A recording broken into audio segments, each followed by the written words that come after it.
What happens when a life of unimaginable luxury becomes a gilded cage? For Catherine Sterling, a lavish Fifth Avenue penthouse and the love of a billionaire magnate was her fairy tale. But one glittering discovery, a $2.7 million diamond necklace not meant for her, shattered the illusion.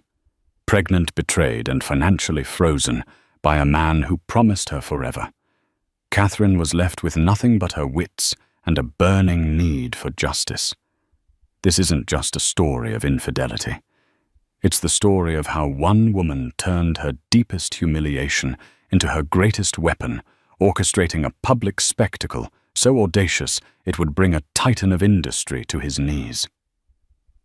The silence in Catherine Sterling's world was a specific, expensive kind. It was the cushioned quiet of a sprawling 88th-floor penthouse overlooking Central Park, a silence buffered by triple-paned glass, thick-pile cashmere rugs, and the hushed deference of a full-time film staff. It was the silence of a life curated to perfection, where every surface gleamed and every need was anticipated before it could be voiced. For 5 years, this had been her reality. Her marriage to the tech magnate Marcus Thorne, a glittering testament to a modern-day fairy tale.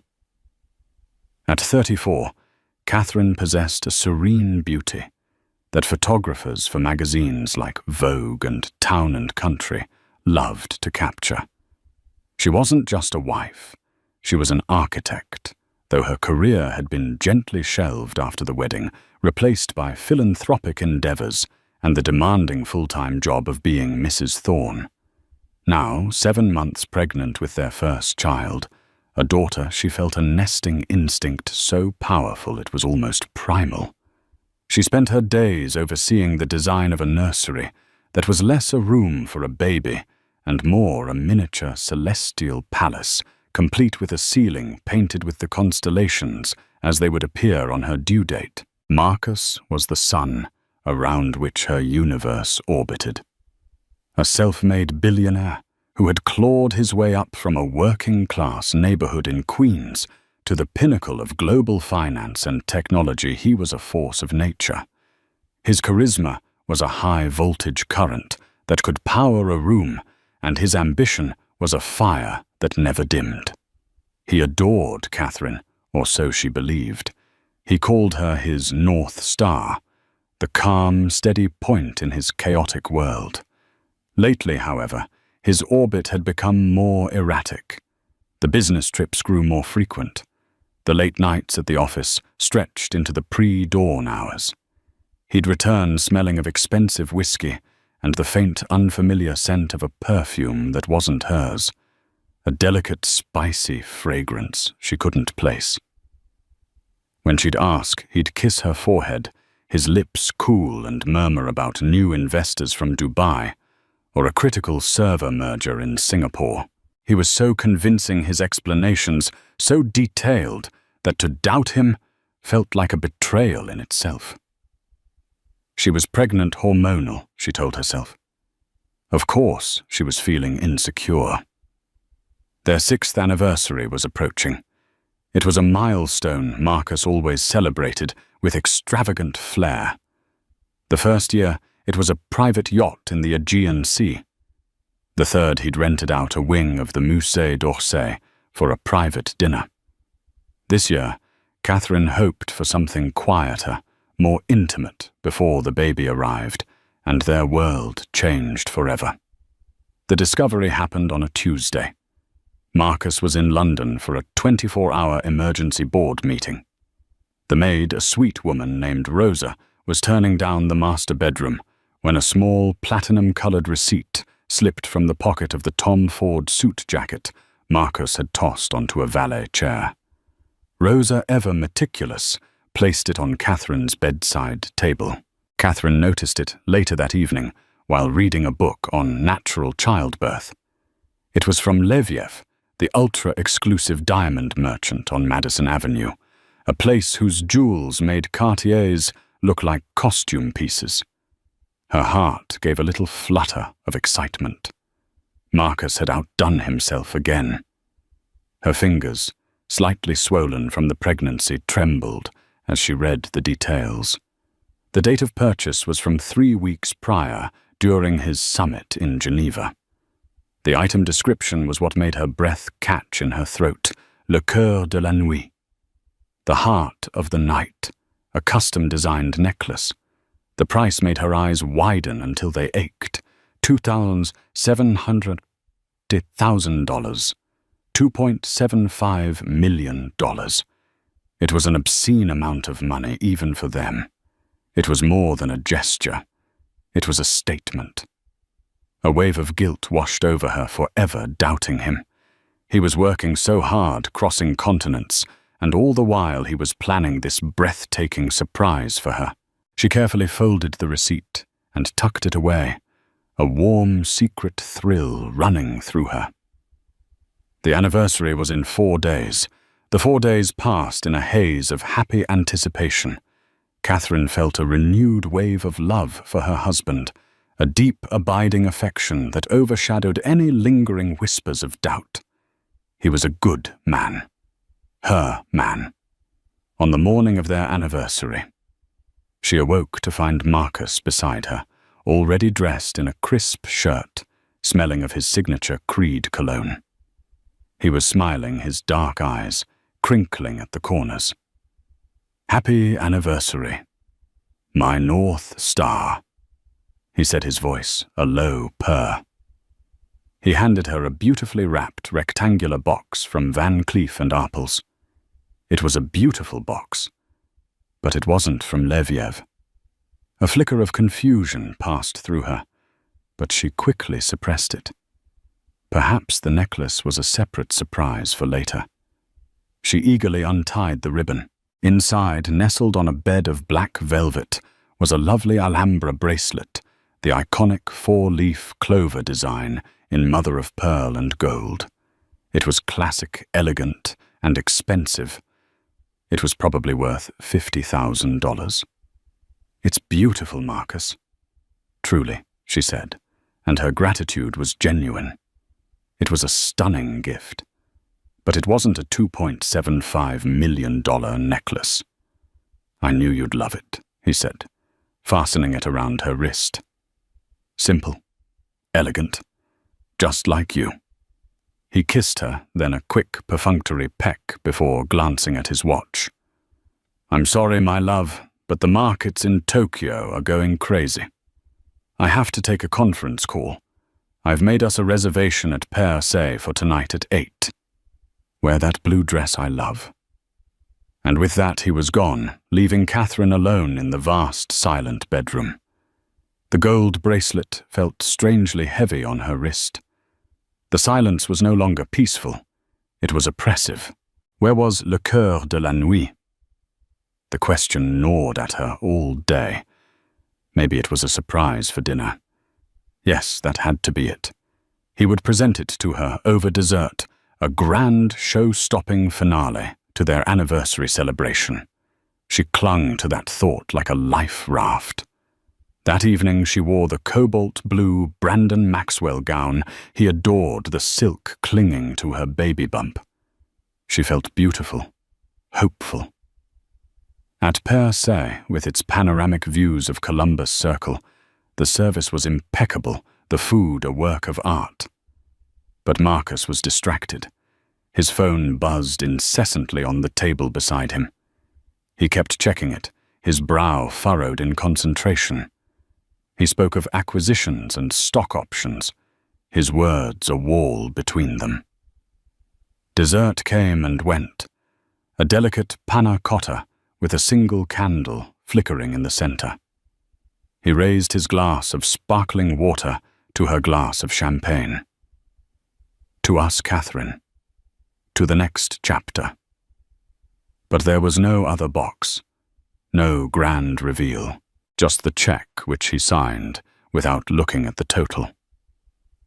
The ride home in the chauffeured Maybach was silent. Catherine stared out the window at the glittering lights of the city, feeling a cold dread crystallize in her chest. The bracelet on her wrist felt like a prop. The entire evening had been a performance. Back in the penthouse, Marcus immediately headed to his study. "Just need to wrap up one last thing," he called over his shoulder. Catherine stood in the center of their enormous living room, the city lights spread out before her like a carpet of fallen stars. The doubt she had suppressed for weeks came roaring back, a tidal wave of sickening certainty. There was no innocent explanation. Her training as an architect had instilled in her a meticulous, almost forensic attention to detail. Her mind, usually occupied with aesthetics and structure, now turned to investigation. She went to his study. The door was ajar, and she could hear his low, urgent tones on the phone. She retreated to her own office, a sleek space of white oak and glass, and opened her laptop. Where would a man like Marcus connect with a secret lover? Not on mainstream social media. He was too careful, his public image too polished. But the woman might be less discreet.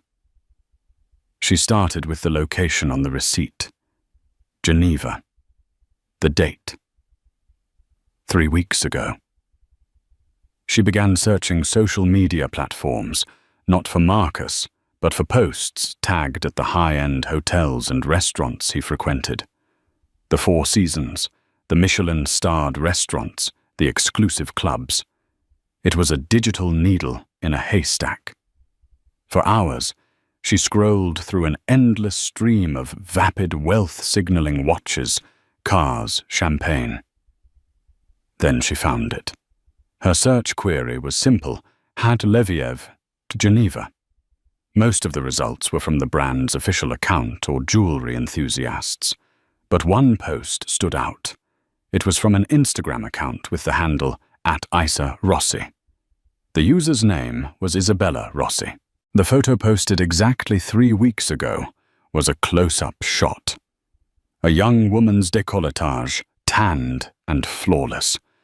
And around her neck, blazing with an almost violent fire, even in the filtered light of the photo, was a necklace. Catherine's blood ran cold. It was an astonishing piece of jewelry, a cascade of pear-shaped and brilliant-cut diamonds, culminating in a central stone the size of a robin's egg, a deep, mesmerizing blue-black diamond. It was a king's ransom in a single piece. The caption was cloyingly breathless. The heart of the knight for the new queen of his heart. Some girls get all the luck. Geneva, matched, blessed, nash, la vie en rose. Le cœur de la nuit, le cœur de la nuit. The heart of the night. Catherine clicked on the user's profile. Isabella Rossi was stunning in her early 20s, with a cascade of dark hair, impossibly full lips, and the kind of surgically honed body that was built for bikinis and couture. Her entire feed was a catalogue of luxury, a private jet to Mykonos, shopping bags from Chanel on Avenue Montaigne, a poolside cabana at the Hotel du Cap Eden Rock. Catherine scrolled frantically, her heart hammering against her ribs. Post after post, she pieced together a timeline. Monaco. 2 months ago, the same week Marcus was there for a yachting conference. St. Bart's over New Year's when Marcus had a fintech retreat. The locations mirrored his travel schedule with sickening precision. Isabella was his shadow, his secret life, lived out loud on a public platform he thought no one would ever connect back to him. The final devastating blow was a photo from a week ago. Isabella posing in the mirror of what was unmistakably a bathroom in one of the suites at the Mandarin Oriental in London. She was wearing a silk robe and the necklace. The caption read, "Quick trip to dreary London, brightened up by my M." Can't wait for NYC. Marcus was in London last week. And M for Marcus. Catherine felt the floor tilt beneath her. The air was sucked from her lungs. She stumbled back from her desk, one hand protectively on her stomach, the other covering her mouth to stifle a sob. It wasn't just an affair. This was a parallel life. The necklace wasn't a fling. It was an endowment. It was a declaration of love and commitment, a $3 million promise to another woman. The Alhambra bracelet on her wrist was a cheap consolation prize, an afterthought. A lie. Her marriage, her home, her carefully constructed life. It was all a sham. A gilded cage, and she had only just realized the door had been locked all along. She looked at her reflection in the dark glass of her office window. Her face was pale, her eyes wide, with a horror that was just beginning to curdle into a cold, hard rage. The North Star, he called her. It was a cruel irony. A star is only visible in the darkness, and the darkness had just fallen. The initial shock was a physical blow, leaving Catherine hollowed out and breathless. For a full day, she moved through the penthouse like a ghost, the staff casting worried glances her way as she declined meals and stared out at the city with unseeing eyes. The baby inside her kicked and shifted, a small, innocent life, oblivious to the cataclysm that had just ripped its mother's world apart. That tiny, persistent movement was a lifeline, the only thing keeping her from shattering completely. Marcus returned from his study in the early hours of the morning, his tie loosened, reeking of victory and expensive scotch. He found her on the sofa, wrapped in a cashmere throw, the lights of the city her only company. "Still up, my love?" he asked, his voice soft, but his eyes held the hard, dismissive glint of a man whose mind was already on the next conquest. "You should get some sleep." Catherine turned to look at him, her expression stripped of all its former warmth. "I know, Marcus." Her voice was flat, devoid of emotion. It unnerved him. "Know what?" "That I closed the Nakatomi deal. It's going to be huge. We're talking a 10-figure valuation. I know about Isabella Rossi."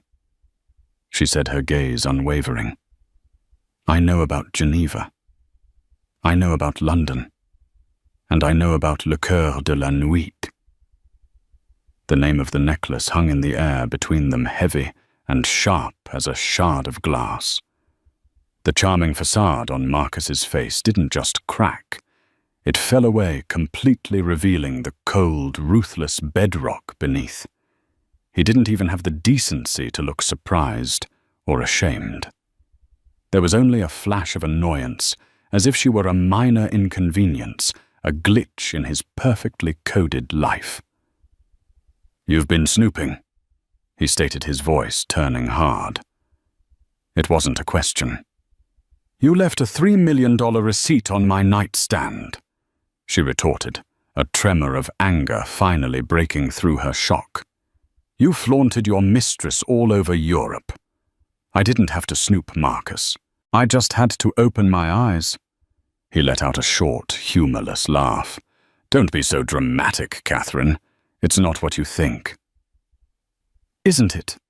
she shot back, her voice rising. "You bought another woman a necklace worth more than the down payment on this entire building, while you handed me a trinket to shut me up. You've been lying to me for months, maybe years. You've built a second life on the foundation of our marriage." She stood up, her hand instinctively going to her belly. "While I am in our home carrying your child." This, she thought, would be the moment he would break. The mention of his unborn daughter would surely pierce through his armor. She was wrong. "Let's be very clear about something," he said, taking a step toward her, his posture radiating menace. "This," he gestured around the opulent room, "is my building, my home. You live here at my discretion. The life you have, the friends you keep, the charities you patronize, it's all funded by me. You are a line item in my budget, Catherine. A very expensive one, but a line item nonetheless. The cruelty of his words was breathtaking. Each one was a calculated strike designed to diminish her, to remind her of her dependence.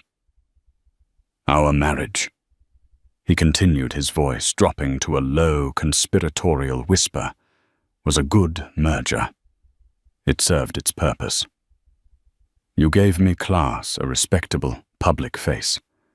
I gave you a world you couldn't have even dreamed of. But don't ever mistake a business arrangement for a fairy tale. Tears streamed down her face now, hot and silent. I loved you, Marcus.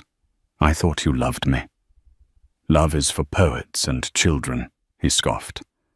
I have an empire to run. Isabella understands that.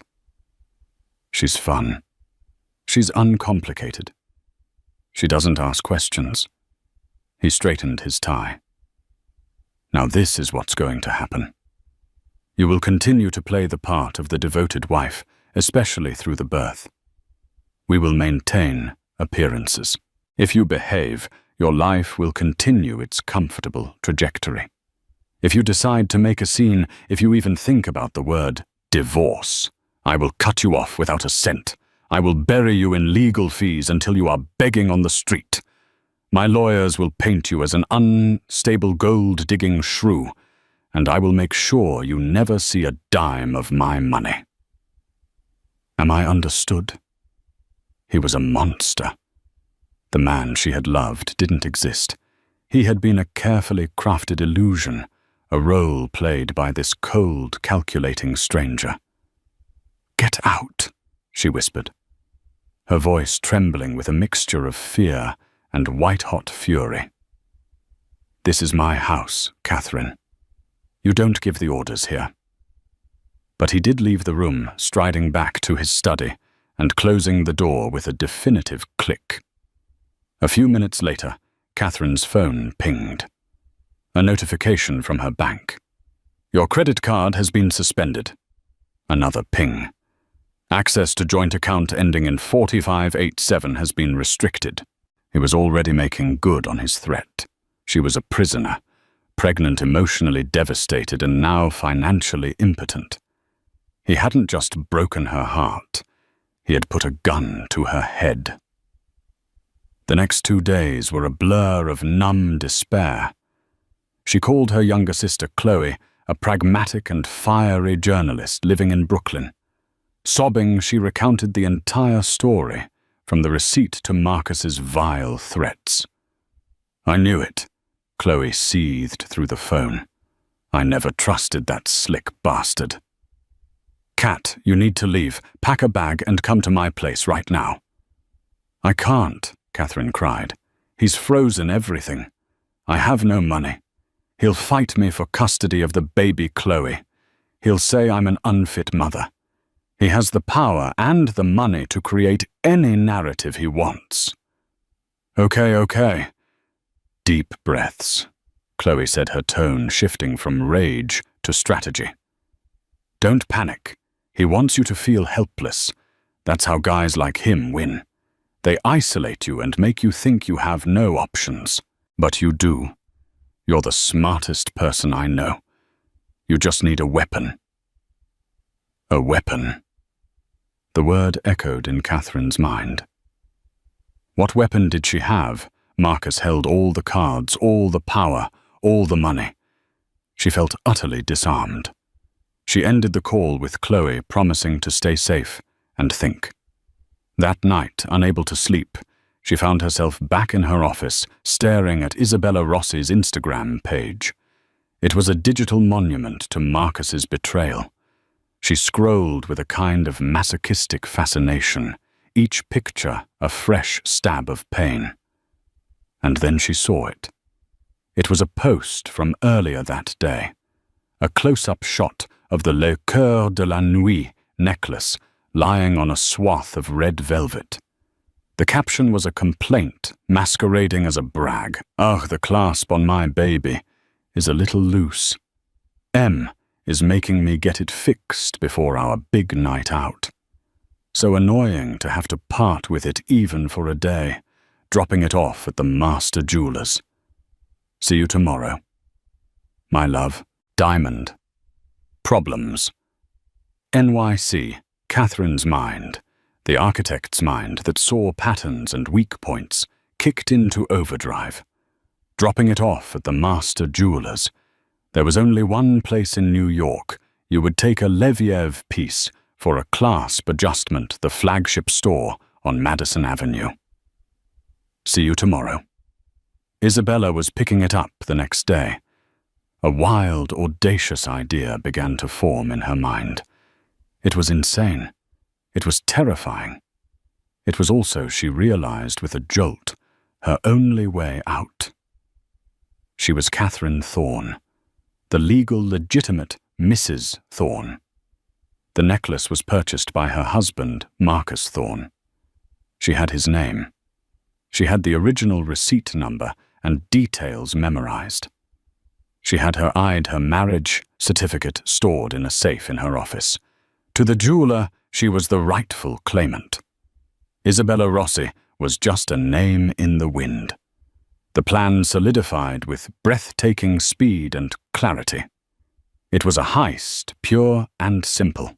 A heist to steal back a piece of her life, to reclaim a fraction of the fortune he had built while she had supported him, and to fund her escape and the war that was to come. Her heart pounded with a mixture of terror and exhilarating purpose. The despair began to recede, replaced by a cold, hard resolve.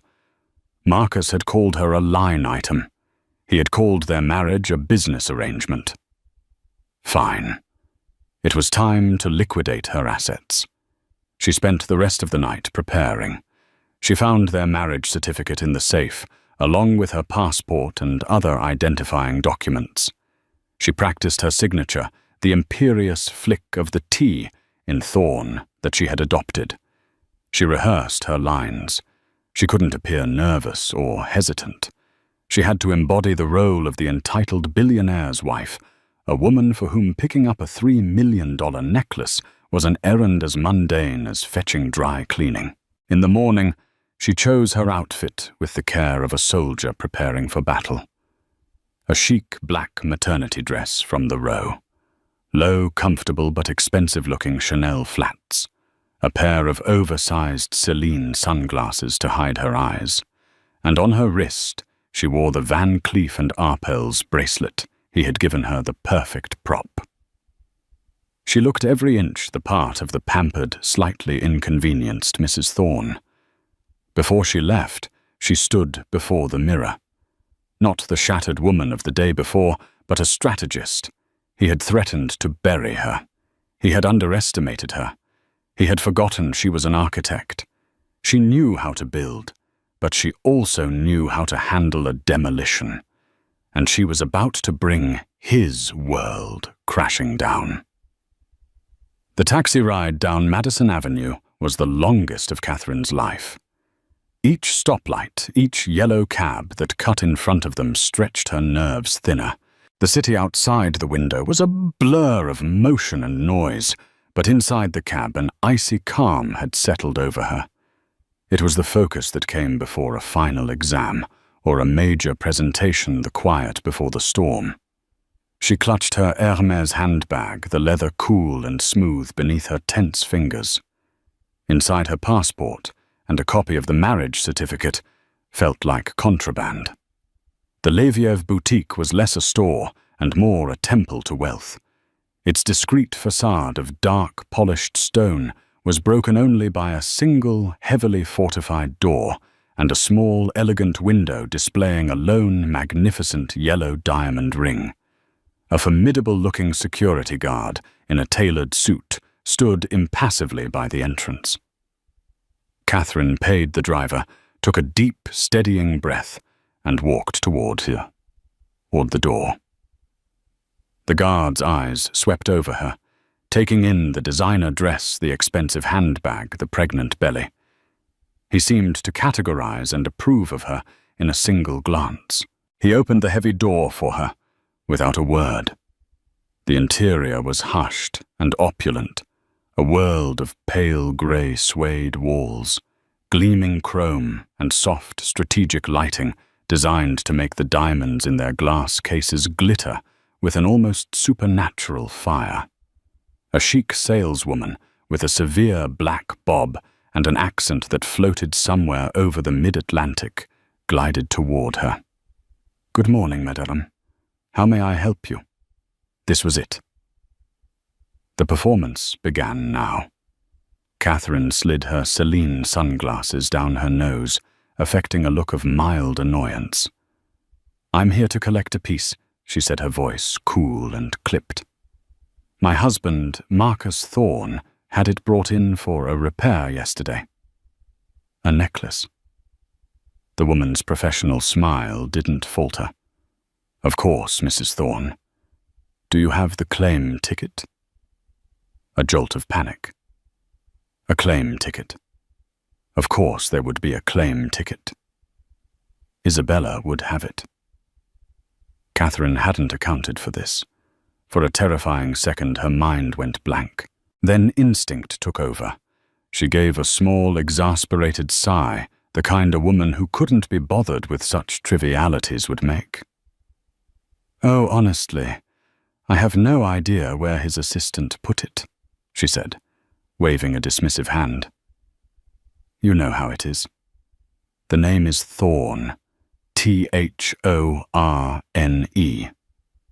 Marcus Thorne. It's the Cœur de la Nuit piece. A large blue-black diamond."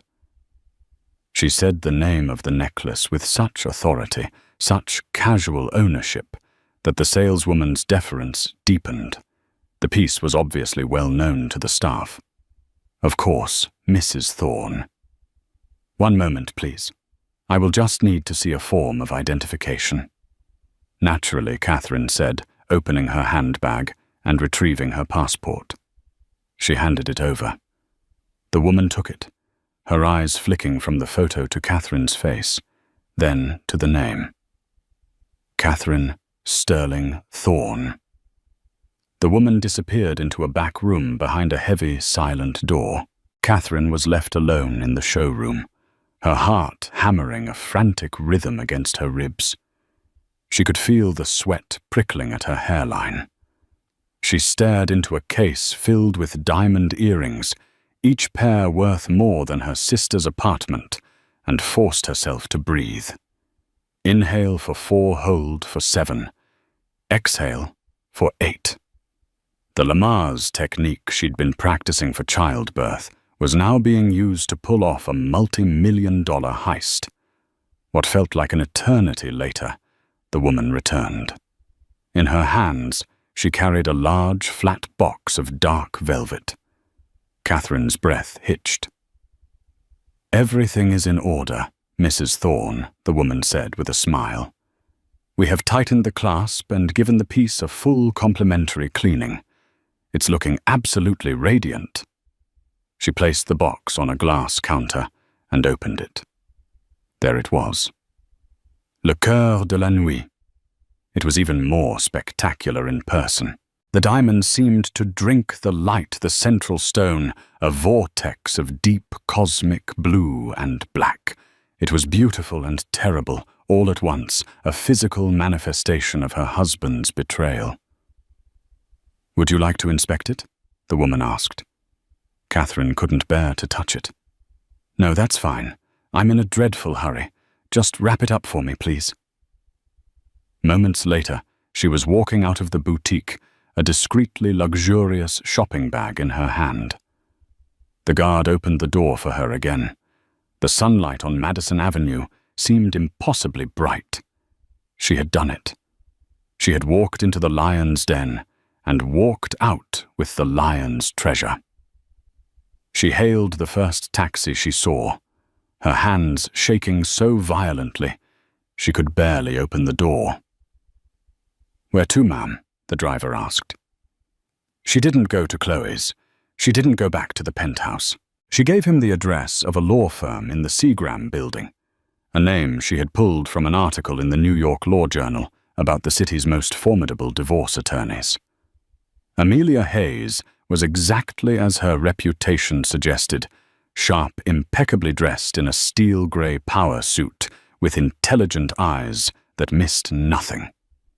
Her office was a corner suite with a view that spoke of staggering billable hours. She listened to Catherine's entire story without interruption, her expression unreadable. When Catherine finished detailing Marcus's threats and the morning's heist, there was a long silence. Catherine's nerve began to fail her. Had she gone too far? Would this powerful lawyer see her as a reckless, hysterical woman? Finally, Amelia leaned forward, a slow, dangerous smile spreading across her face. "Mrs. Thorne," she said, her voice rich with admiration, "that is the most gloriously brazen thing I have ever heard. I will represent you." Catherine felt a wave of relief so profound it almost brought her to her knees. She placed the Leviev bag on the polished mahogany desk between them. "This is my retainer," she said. Amelia looked at the bag, then back at Catherine. "Marcus Thorne will claim it's stolen. He'll send the police." The receipt for its purchase was made out to Marcus Thorne. Catherine said, her voice steady. "I am Catherine Thorne, his legal wife. I retrieved my husband's property. There is no theft. It's a marital asset. Isn't that the legal term?" Amelia's smile widened. "You learn fast." "Yes, it is. But possessing it is one thing. Leveraging it is another. He'll try to freeze it in litigation for years. We need to act quickly before he can get a court order to have it seized." "What do we do?" Catherine asked, placing her future entirely in this woman's hands. "We don't hide it," Amelia said, her eyes gleaming with strategic fire. "We flaunt it. We don't just use it to fund your lawsuit. We use it to humiliate him. We're going to auction it. Publicly." The idea was shocking. An auction. Think about it. Amelia explained, her mind clearly working at lightning speed. "We consign it to Sotheby's. We leak the story to the press, not the whole story, just enough. The Thorne necklace. A magnificent, one-of-a-kind jewel being sold by the mysterious Mrs. Thorne. The gossip columns will go into a frenzy." Page 6. Daily Mail. They'll invent their own narratives. Is the marriage over? Is she liquidating assets? It puts him on the defensive. It creates a public narrative that he can't control. And best of all, she paused for effect. It converts this contentious asset into sold-hard, untraceable cash. Your war chest. It was brilliant. It was terrifying. It was a declaration of war, fought not in a courtroom, but on the front page of every tabloid in the world. The next few weeks were a whirlwind of clandestine activity. Amelia's team moved with military precision. They vetted Catherine's story, secured her documents, and initiated contact with a senior vice president at Sotheby's auction house, a man named Alistair Finch. Finch, a dapper Englishman with a keen nose for provenance and publicity, was immediately intrigued.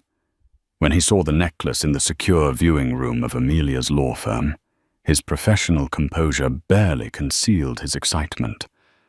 "My word," he breathed, examining the stone through a jeweler's loupe. "It's a blue-black diamond of extraordinary rarity. And the story, the Thorne name attached to it. This will cause a sensation." Marcus, as expected, exploded.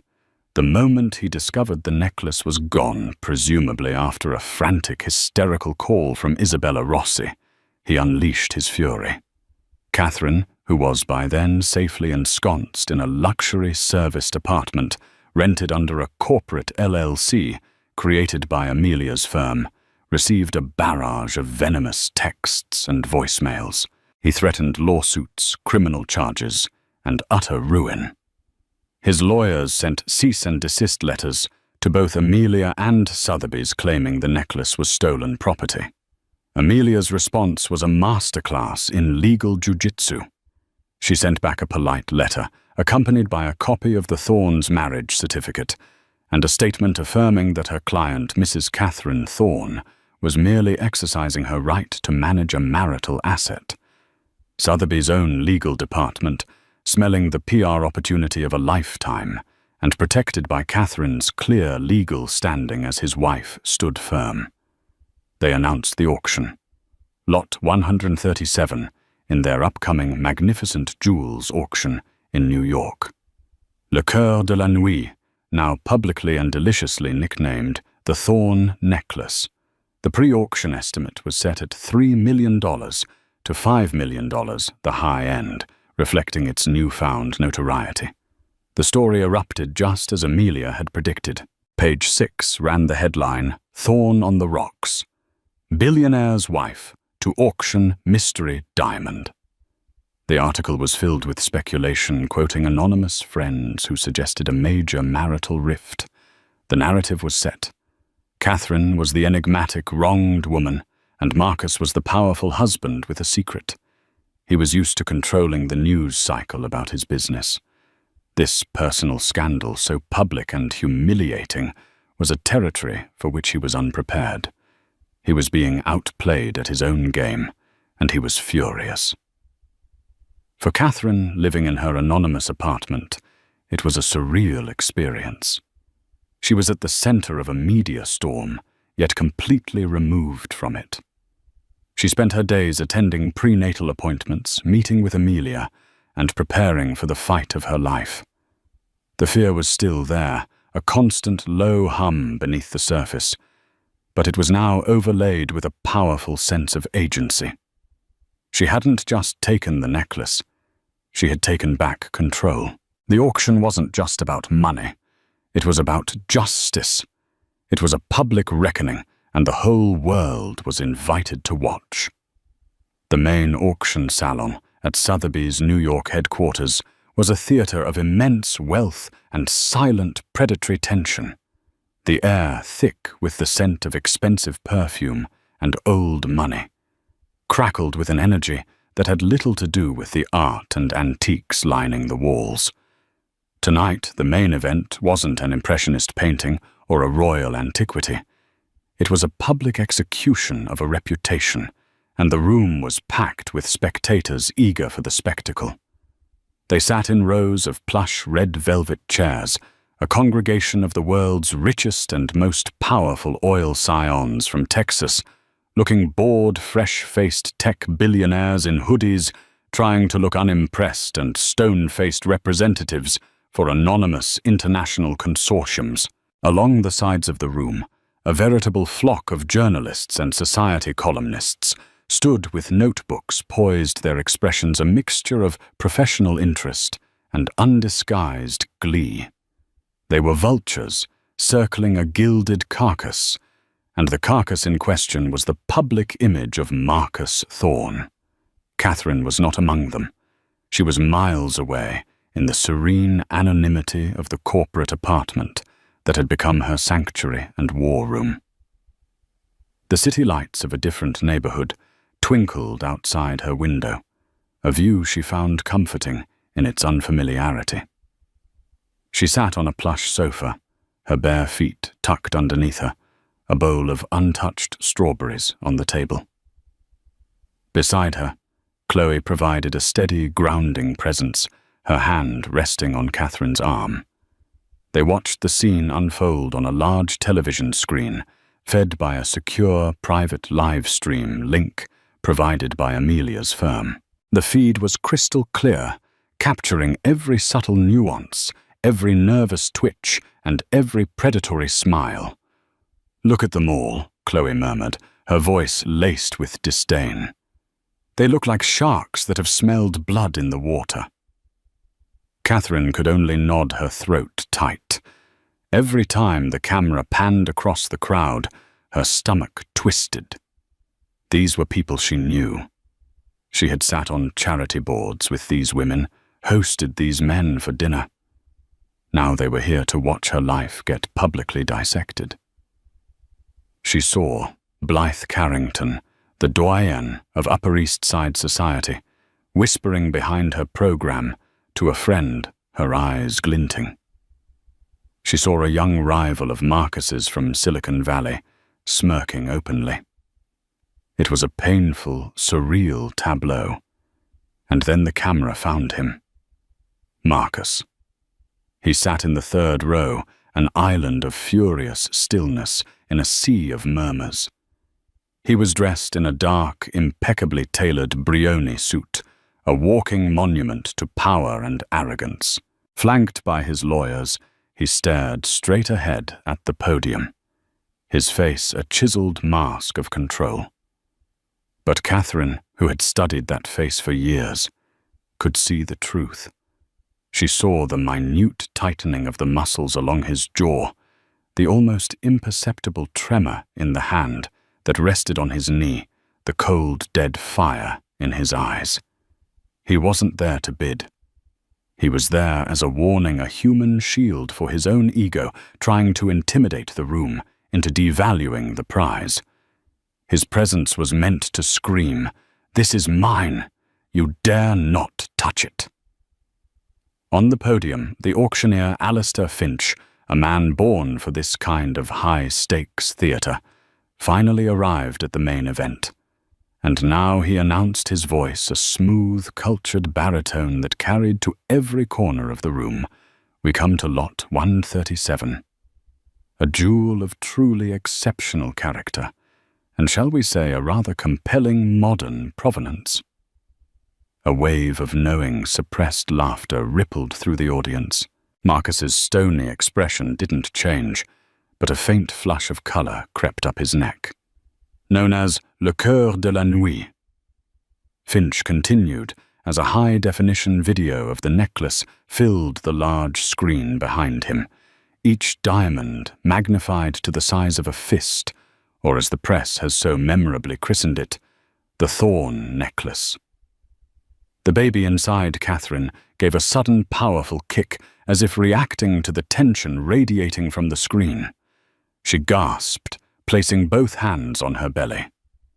"He's here," she whispered to Chloe, her eyes wide.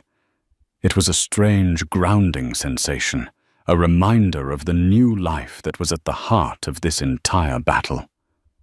"Of course he is," Chloe whispered back, squeezing her sister's hand. "He wants to see his mama win." The bidding began at a blistering pace.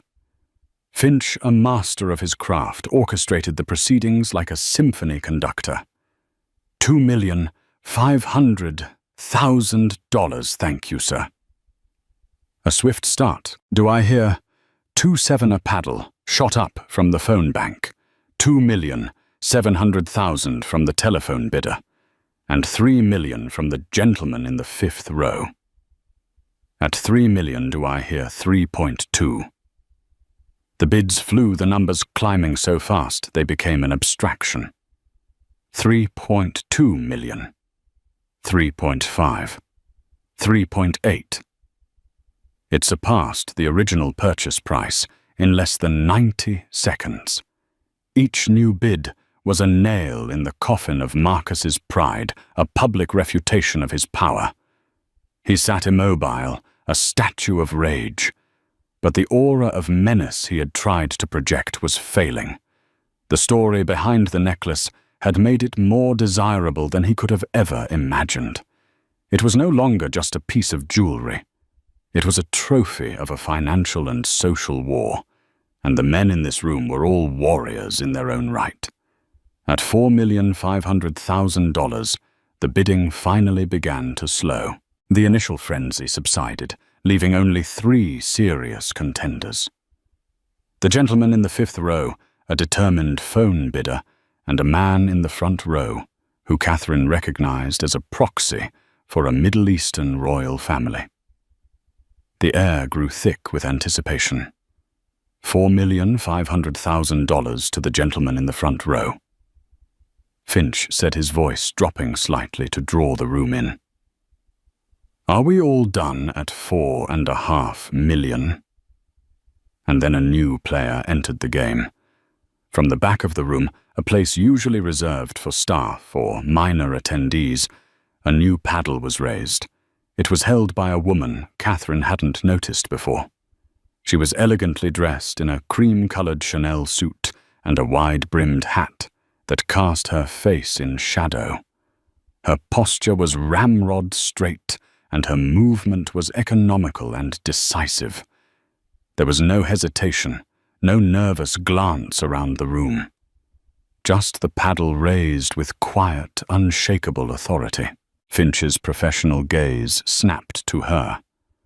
4,700,000, a new bidder at the back of the room. "Welcome, madam." The man in the 5th row immediately countered. 4.8. The woman in the hat raised her paddle again, without a moment's delay. 5 million? A collective gasp swept the room. It was a knockout number, a jump intended to signal immense buying power and an unwillingness to play games. Chloe grabbed Catherine's arm. "Who is that?" "I have no idea." Catherine breathed, her eyes glued to the mysterious woman. On the screen, Marcus finally moved. He turned his head slowly, deliberately, his eyes narrowing as he tried to penetrate the shadow of the hat. His look was one of pure venom. But the woman, if she noticed, gave no indication. She remained perfectly still, her paddle now resting in her lap, having made her definitive statement. The room fell into a deep, expectant hush. The gentleman in the 5th row, looking rattled, quietly shook his head. The proxy in the front row conferred for a moment, before giving a slight negative gesture. The Sotheby's representative on the phone murmured into her receiver, listened, and then placed it back in its cradle. All other contenders had folded. It was all down to the woman in the hat. Alistair Finch let the silence hang for a moment longer, milking the drama. $5 million, then? To the lady in the back, he said, his gaze sweeping the room one last time. He turned his eyes almost cruelly toward Marcus Thorne. "Fair warning. The hammer is up." Catherine leaned forward, her heart pounding a deafening rhythm in her ears. This was it. The culmination of all the pain, the fear, and the desperate, audacious planning. Going once. The camera zoomed in on Marcus's face. The mask was gone. In its place was the raw, naked disbelief of a king watching his castle being dismantled before his very eyes. He had built an empire on the principle of control, and in this public forum, he had lost it completely. Going twice. Crack. The sound of the gavel was sharp and absolute, a sound of finality that echoed through the silent room like a gunshot. Sold. Finch's voice boomed triumphant. For $5 million to paddle number 782. Congratulations, madam. The room exploded into a cacophony of applause and excited chatter. Chloe let out a whoop of pure joy, pulling a sobbing Catherine into her arms. They weren't tears of sorrow, but of a profound and overwhelming release. The weight she had been carrying for months had finally been lifted. She had won. The public humiliation was only the beginning of Marcus's downfall. With a war chest of $4 million after Sotheby's commission, Amelia Hayes unleashed her legal hounds. The divorce filing was a quiet, procedural affair, but the forensic accounting team she assembled was an act of war. They were sharks of a different breed, quiet, meticulous men and women who lived for finding the single misplaced comma in a complex ledger that could unravel an entire financial empire. They descended upon Marcus's Byzantine corporate structures and found exactly what Amelia had suspected. Marcus's arrogance extended to every facet of his life. He had a vast network of offshore shell corporations in the Cayman Islands and undeclared accounts in Switzerland, all designed to hide hundreds of millions of dollars from the IRS, and by extension from his wife, in any potential settlement. The confrontation took place not in a courtroom, but in the sterile, soundproofed conference room of Amelia's law firm. It was just Marcus, his lead attorney, Amelia, and Catherine. Amelia didn't make threats. She simply had one of her accountants project a flowchart onto a large screen, a dizzying web of transactions holding companies and numbered accounts that led directly from Marcus's primary corporation to his hidden treasure chests. The SEC and the IRS would find this terribly interesting. Marcus, Amelia, said, her voice calm and pleasant. I imagine a federal investigation would be quite disruptive to your business. The color drained from Marcus's face. He looked at the flowchart, then at Catherine, truly looked at her for the first time in months. He saw not the weeping, broken woman he had dismissed, but a formidable opponent who had used his own tactics against him. He had been beaten not by legal force, but by superior strategy and a will that was stronger than his own. The fight was over. He capitulated completely. The settlement was staggering.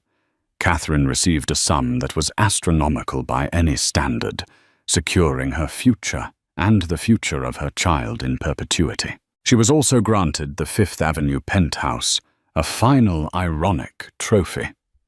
She put it on the market the next day, enlisting Sotheby's this time, their real estate division, to handle the sale. She wanted no part of that gilded cage. 2 months after the auction, Catherine gave birth to a healthy 7-pound baby girl. She held her in her arms, looking down at the small, perfect face, and felt a love so pure and powerful it eclipsed all the pain that had come before. She named her Hope. Months later, the final pieces of the story clicked into place. The identity of the woman in the hat was revealed in a small article in a philanthropy journal. She was the executive director of the Athena Foundation, a private fund established by a reclusive female tech billionaire dedicated to supporting women facing systemic injustice. The thorn necklace, a symbol of her victory, was loaned indefinitely to the Metropolitan Museum of Art. It was displayed in its own case, the small plaque beside it reading, Le Cœur de la Nuit, gift of the Athena Foundation, a testament to the price of betrayal and the enduring value of a woman's resolve. Catherine read the article in her new home, a beautiful light-filled house in Greenwich she had designed herself. It was a place of warm woods and soft linens, of sprawling gardens, and most importantly, the sound of a baby's happy gurgles. She looked out the window at her daughter sleeping peacefully in a bassinet in the sun-dappled yard. She was free. She was no longer a planet orbiting a volatile sun, no longer a North Star for a man lost in his own darkness. She had navigated her way out of the storm and had become her own damn constellation, vast, brilliant, and untouchable. Catherine Sterling's story is a powerful reminder that the greatest strength is often forged in the deepest betrayal. She transformed from a millionaire's wife into the architect of her own destiny, proving that justice isn't always found in a courtroom. Sometimes it's sold to the highest bidder. Her audacious plan wasn't just about revenge. It was a masterclass in reclaiming one's power when it seems all is lost. What do you think? Was Catherine's move a stroke of genius or a reckless gamble? Let us know your thoughts in the comments below. If this story of resilience and brilliant payback captivated you, please hit that like button. Share it with someone who needs a reminder of their own strength, and don't forget to subscribe to our channel for more incredible real-life dramas. Your support helps us continue to bring these powerful stories to light.